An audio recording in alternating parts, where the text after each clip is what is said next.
All right, maybe the most bizarre story of the year so far. After a 3-0 start to the season, UNLV starting quarterback Matt Sluka has decided he will no longer be playing the rest of the season due to dispute over NIL payments with their collective at UNLV. This is insane, ladies and gentlemen. I never thought we would reach this day where players are holding out mid-season over an NIL dispute. Look, we've seen guys in the past have an NIL deal in place. I go to think of Rashida at Florida. The quarterback was promised $13 million. He didn't get any of that, so he decommitted from Florida and moved on elsewhere. That happened before he played it down. UNLV is 3-0 this season. They are in prime position to make a playoff berth as the G5 representative after 2 P4 wins against Big 12 schools in Houston and Kansas. And now they don't have a starting quarterback. This is crazy. So late last night, Sluka posted to his social media, "I've decided to utilize my redshirt year and will not be playing any additional games this season. I committed to UNLV based on certain representations that were made to me, which were not upheld after I enrolled. Despite discussions, it became clear these commitments would not be fulfilled in the future. I wish the best of luck to my teammates, blah, blah, blah. Hope for continued success." So Sluka is a graduate student. He played 4 years at Holy Cross, so he's only got 1 year of eligibility remaining, and he was looking to make the most of it. Look, Holy Cross, not a big-time program, gets an offer to go to a Mountain West school in UNLV, who had to replace their quarterback after their quarterback, freshman, had a big breakout year, hit the transfer portal, ultimately committed to USC. And UNLV's got a good program, man. Like I said, 3-0, 2 big-time wins. They are a legit shot in getting into the playoff. If they run the table, maybe 1 loss, win a conference championship, they could be that G5 representative.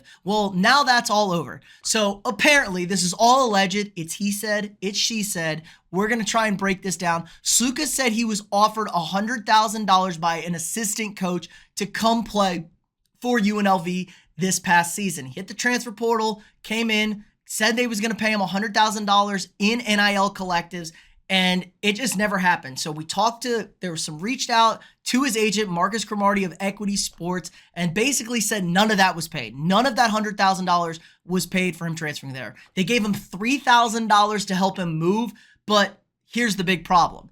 It was just a verbal offer. Apparently, there was no contract signed between the two parties before enrolling in the school with the collective. So the university basically can't be involved in this. It's all under the table NIL collective stuff because they don't have employees. They don't have workers. It's a goofy workaround because college athletics wants to be college athletics, and none of it makes any sort of sense. But after no agreement was formalized, they tried repeatedly after he was enrolled in the school. He enrolled in July, so they've been working on this for a couple of months, and they made no real efforts. They came just saying, hey, we'll come back. We'll give you $3,000 per month for the next 4 months. That's it. That's all we're going to give you. So $88,000 less than what he was allegedly promised. And Sluka just saying, I'm not going to do this shit. I'm not playing this game. I like this. I actually like it. Now, I don't love quitting on your teammates. You worked hard to get there, but you got to make the most of this opportunity. Like I said, he has a redshirt year now. He's only got 1 year of eligibility, and you're allowed to use that redshirt after 4 games. No problem. You can play 4 games, use that redshirt, and it's still good. The NCAA did change that rule for the better. But now Sluka's going to get probably $1 million to go play for a P4 school next year after his production so far this season. He's going to be able to transfer to a new school in the spring, work out with the trainer the rest of the season, and that's going to be that. Now, there is an opening, apparently, if the two sides can come to an agreement, he'll then burn that red shirt and come back to the team. But I imagine that's going to leave a bitter taste in his teammates' mouth, the school's mouth. The university isn't having it. They're saying they were being blackmailed, breaking the law over financial demands that are illegal against Nevada and NCAA rules, and they've removed him from their website. Like, he gone. UNLV is playing hardball and playing hard to get. Like I said, the biggest issue here is there's no contract in writing. Now, verbal contracts are contracts in some circumstances and some states. I don't know what the rules are, who made this deal, what was going on there, but there is legal recourse now. Unlike back in the day where there were payments under the table, there can be civil recourse. You can sue the university, you can sue the collective, but the collective has an easy way out of it. They can just disband and find ways to not play players. We're in a really delicate circumstance here where if you guarantee or you promise a player X amount of dollars and that player plays really bad, they're going to find ways not to pay you that money. But if they give you X amount of money and the player plays really good, the player then has leverage to try and demand more money for the level of play that they are providing for the school. So we are truly in a professional sports environment now, ladies and gentlemen. I think it's always been that way. It's always been that way in college football, but now it's getting formalized up into the center, and this is crossing the Rubicon. I like this. Sluka is the first guy to say, hey, if you're not going to honor these NIL payments, I'm out. I'm not playing. I'm not going to risk injury. I'm not going to waste my potential dollar value or anything like that. Like I said, he played 4 years at Holy Cross. That guy made nothing. He lived no sort of lifestyle. He's probably not going to be an NFL quarterback. This is it. This is his opportunity to make a very nice payday for doing what he's trained his entire life to do.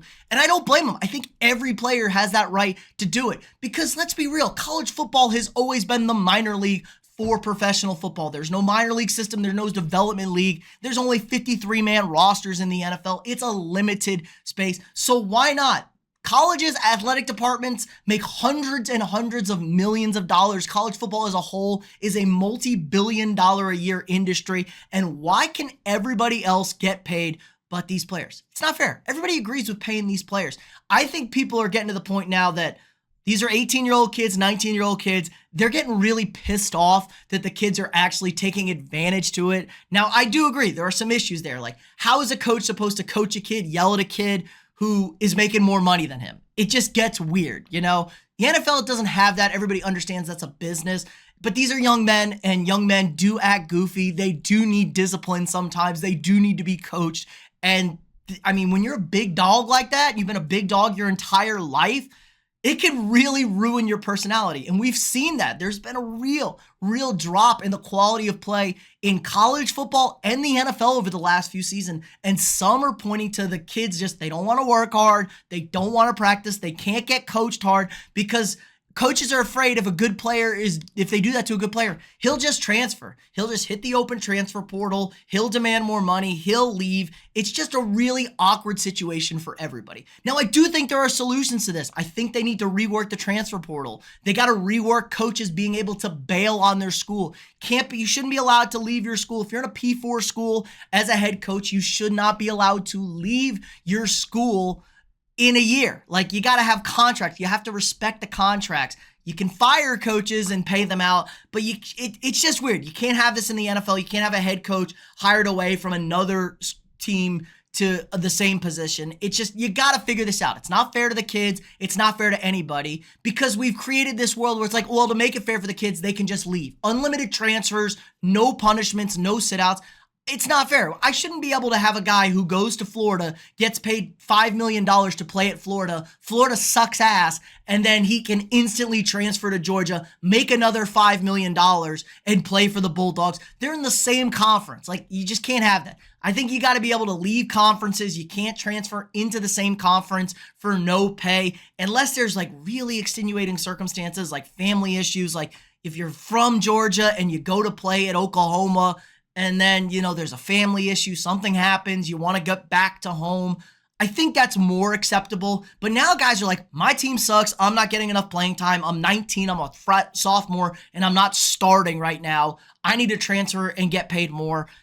That's not okay. This is like a big, long conversation now that we need to sit down and have. We need somebody in charge to figure all this stuff out, because I don't want to see this. I like it, but I don't want to see this. I don't want to see guys just holding out, especially a guy who's like a sophomore. Like, if Nico Imialov, I butchered the shit out of that, I love you, Nico, isn't happy with what Tennessee is paying him, and he says, I'm just going to stop. Tennessee is on a national championship grind right now.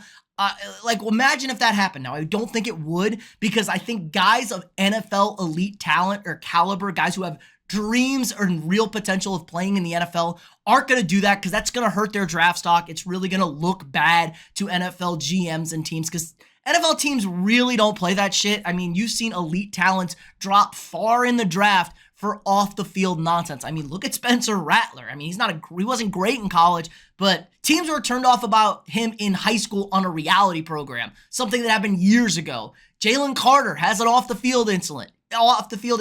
He slides from being the number 1 or number 2 pick to like pick 10. It happens. NFL teams don't play this shit, but colleges are being held hostage now. We are officially in a new era. Welcome to the wild world of college football. Good for Matt Sluka.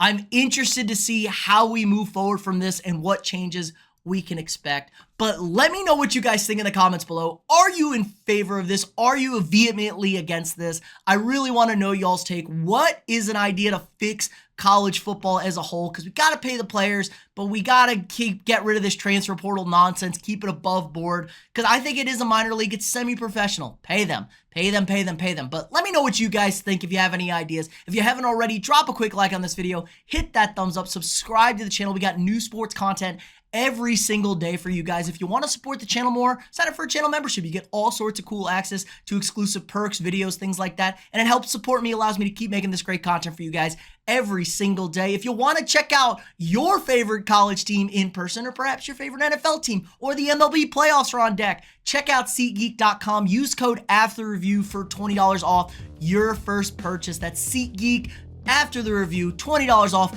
your first purchase. Again, like, subscribe, and share, and I'll see y'all tomorrow.